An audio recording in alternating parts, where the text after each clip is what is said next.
ఆందోళన పాత్రికేయ మిత్రులకు మరియు మీడియా సోదరులకు నా నమస్కారాలు తెలియజేస్తూ ఇవాళ ఈ మధ్యకాలం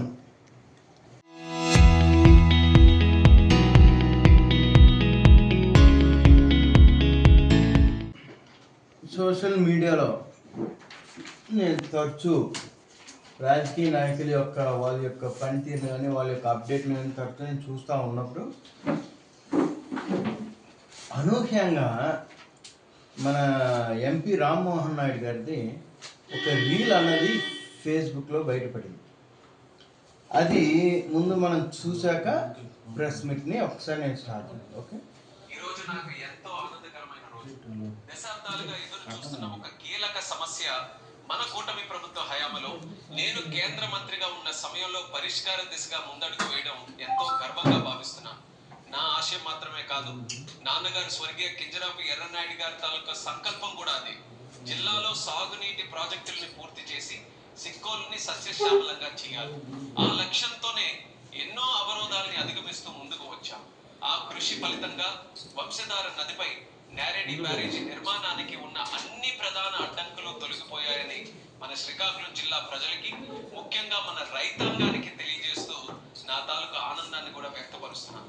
కొంతమంది నేతలు ఇది సాధ్యం కాదన్నారు, చేయలేరన్నారు.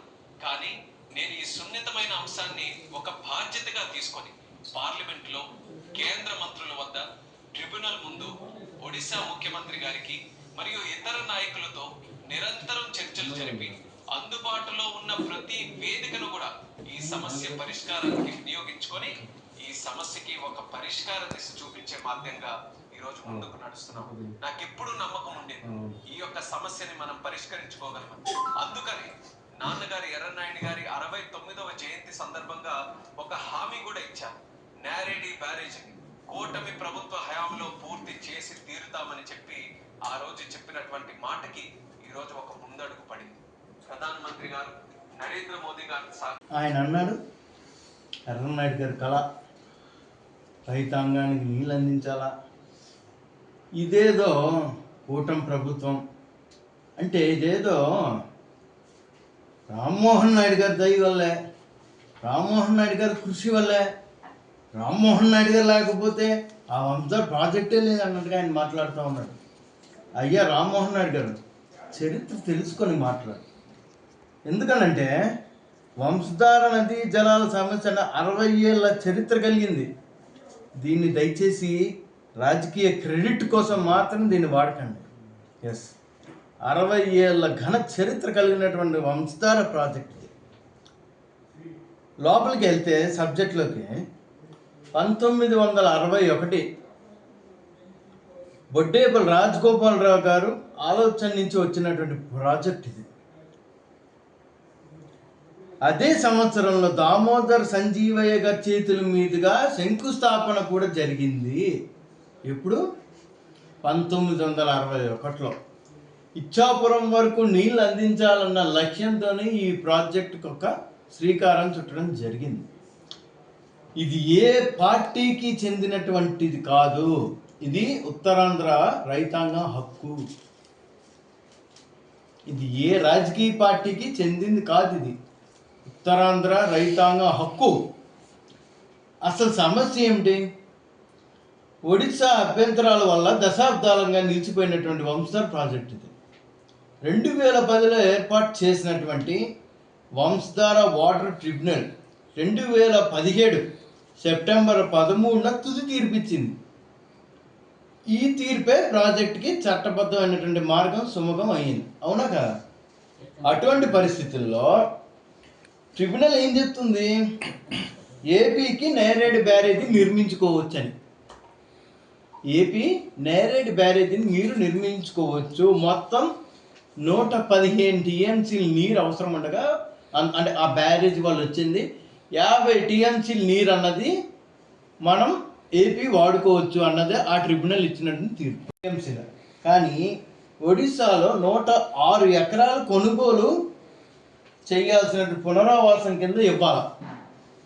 ఒరిస్సాలో 106 ఎకరాలు పునరావాసం కింద ఇవ్వాలా. రైట్. ఇది ఎప్పుడు వచ్చిందని తీర్పు? ఇందాక నేను 2000 17 కదా, అప్పుడే ప్రభుత్వం ఉంది అధికారంలోని. సేమ్ ఈ 3 కదా, అప్పుడే ప్రభుత్వం అధికారంలో ఉంది, ఈ 3 కదా. మరి ఇవాళ కొత్తగా వచ్చినట్టు చెప్తాను రేటు నాకు అర్థం కదా. రామ్మోహన్ రెడ్డి గారు ఇవాళ కొత్తగా తీర్పు రాలా, ఇవాళ కొత్తగా ట్రిబ్యునల్ ఏదైనా కొత్తగా ఏమి ఇచ్చేయలేదు. 2017 ఆ తీర్పు ఇవ్వడం జరిగింది. సో నేనేమంటున్నానంటే దయించి ప్రజలకు వాస్తవాలు చెప్పాలి. అదేవిధంగా సరే 2017 వస్తే మీరేం చేశారు ఆనాడు? ఆనాడు మీరు చొరవ చూపించలేకపోయినారా? ఏమి ఆనాడు ఏమైంది మీ చొరవ? సరే ఇంకో 2017 వచ్చిన దానికి 2019 నుంచి 24 వరకు వైఎస్ఆర్ కాంగ్రెస్ పార్టీ అధికారంలోకి వచ్చాక మేము తీసుకున్నటువంటి చొరవ ఏంటో మేము చెప్తాం. వైఎస్ఆర్ కాంగ్రెస్ పార్టీ ఒడిశాలో చేయాల్సినటువంటి భూసేకరణకి 100 కోట్ల డబ్బుని డిపాజిట్ల రూపాన ఇవ్వడం జరిగింది. 100 కోట్లు ఇచ్చి న్యాయపరమైనటువంటి అడ్డంకులు తొలగించే చర్యలు కూడా చేపట్టింది. అదేవిధంగా ట్రిబ్యునల్ షరతులను అమలు చేసే దిశగా కూడా ముందడుగేసింది మా ప్రభుత్వం, వైఎస్ఆర్ కాంగ్రెస్ పార్టీ ప్రభుత్వం ముందడుగేసింది. ఇది నేను చేస్తుంది ప్రకటనలు కాదండి, ఇది కార్యాచరణ. ఏంటి, I'm not giving here any statement or nor an announcement. It's an implementation which has been done by our government. అదేవిధంగా 2026 నాటికి ఒడిశా నేరేడి బ్యారేజీ నిర్మాణం ఇంకా ప్రారంభం కాలేదు. ఇవాళ ఏంటి 26 కదా, ఇప్పుడు 2015 వచ్చినటువంటి తీర్పుని మీరు ఇంతవరకు కూడా కనీసం అతిగతి లేదు, దాన్ని పట్టించుకునే పరిస్థితే లేదు. సైడ్ వేర్ పనులు కూడా కొనసాగుతూ ఉన్నాయి. అదేవిధంగా గొట్టా బ్యారేజీ నుంచి తాత్కాలికంగా వాటర్ కూడా అందజేయడం జరుగుతూ ఉంది. ఇది గ్రౌండ్ రియాలిటీ. నేను గ్రౌండ్ రియాలిటీనే మీకు చెప్తున్నాను తప్ప నేనేమి కళ్ళబుల్లి మాటలు చెప్పట్లే ఇక్కడ. This is ground reality. అదేవిధంగా ట్రిబ్యునల్ నిర్ణయంపై తప్పుతో పట్టించే విధంగా వ్యాఖ్యలు చేస్తున్నారు రాజకీయ నాయకులు. గతంలో జరిగిన పురోగతిని విస్మరిస్తూ ఉన్నారు.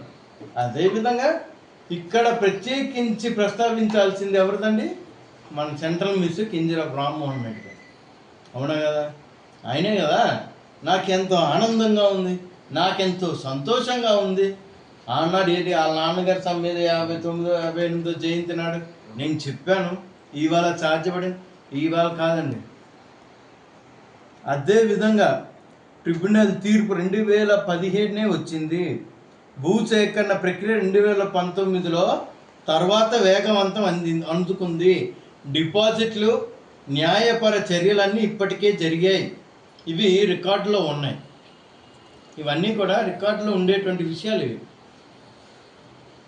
అదేవిధంగా 2017-19 మధ్య ఎందుకు పురోగతి లేదు? నేను ఇందాక అడిగినట్టుగా, ఇందాక నేను ఏం అడిగాను, మీరేం చేశారు? ఆనాడే తీర్పిస్తే మీరేం చేశారు? మీరెందుకు ఆనాడు చొరవ చూపించలేదు? ఇవాళ వచ్చేదో మీరేటంటే రీల్స్ చేస్తున్నారు. నేను అందుకే అన్నాను స్వామి, ఆయన ఎంపీ కాదు, మంత్రి కాదు, కేంద్ర మంత్రి కాదయ్యా, రీల్స్ మినిస్టర్.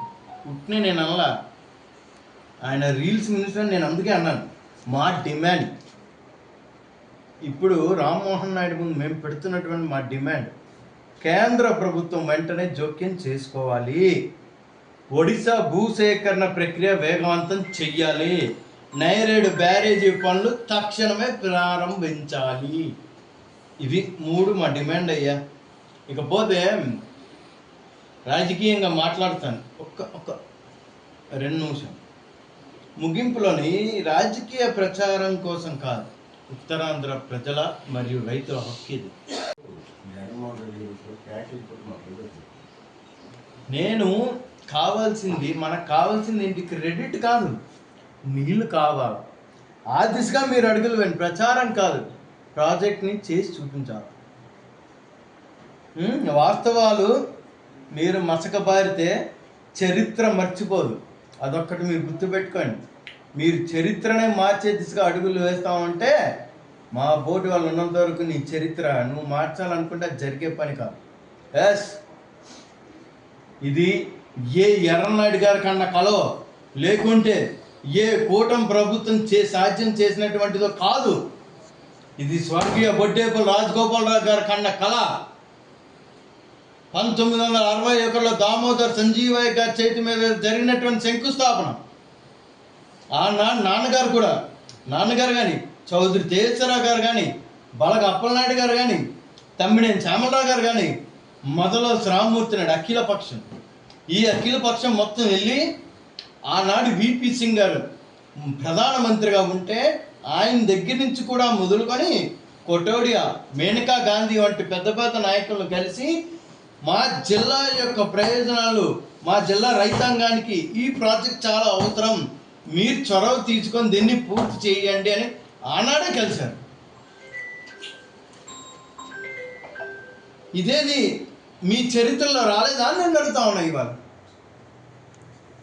ఆనాడు బీజూ పట్నాయక్ సీఎంగా ఉన్నప్పుడు ఎన్టీఆర్ గారు వెళ్ళి కలిశారు. నిన్నగాక మా గవర్నమెంట్లో ఎప్పుడైతే ట్రిబ్యునల్ తీర్పు వచ్చేసింది, మంచి చెడ్డ దీనికోసం ముందడుగు వేయాలన్న ఆలోచనతో మా నాయకుడు జగన్మోహన్ రెడ్డి గారు మరియు నాటి డిప్యూటీ సీఎం అయినటువంటి, నాటి రెవెన్యూ మినిస్టర్ అయినటువంటి, ఈ జిల్లాలోనే ఉన్న ధర్మాన కృష్ణదాస్ గారు కానీ వీరిద్దరూ కలిసి వెళ్ళి నవీన్ పట్నాయక్ గారిని కలిసి చట్టపరమైనటువంటి అడ్డంకులన్నీ తొలగించి వాళ్ళకి కావాల్సినటువంటి 100 కోట్ల డిపాజిట్కి ఒప్పుకొని 100 కోట్ల డిపాజిట్లు కూడా మేము చేసాం. ఇది ప్రస్తుత పరిస్థితి. దాన్ని ఆలులే సూలులే కొడుకు పేరు సామలింగాలని ఈ మాటలు ఉన్నాయి. ఇక్కడ నువ్వా గాలిలో మేడలు కట్టేస్తున్నావు అందరికీ, కానీ వాస్తవ రూపాన్ని చూస్తే అక్కడ బ్యారేజీ పనులు ఇటుకి కూడా వేయాల. ప్రజలకు ముందుకొచ్చి ఇదిగా వాస్తవం చెప్పాను మీరు ప్రజలకి. అంతేగాని 59వ జయంతిలో నేను చెప్పాను, మాట ఇచ్చాను, అయిపోయింది, నేరేడు బ్యారేజ్ వచ్చేసింది అంటే ఏటొచ్చింది నేరేడు బ్యారేజ్? మీ ఎర్రనాయుడు గారు కన్నా కళ మా తెలియదు ఆయన, మా తెలియదు నిజంగానే. ఎస్, చరిత్ర తెలుసుకొని మాట్లాడు రామ్మోహన్ నాయుడు. చరిత్రహీనుడిగా మిగిలిపోకు, చరిత్ర తెలుసుకొని మాట్లాడు. ఎందుకంటే నీరు అన్నది సెంటిమెంట్. నీకు అర్థమవుతుందా? వాటర్ అన్నది సెంటిమెంట్.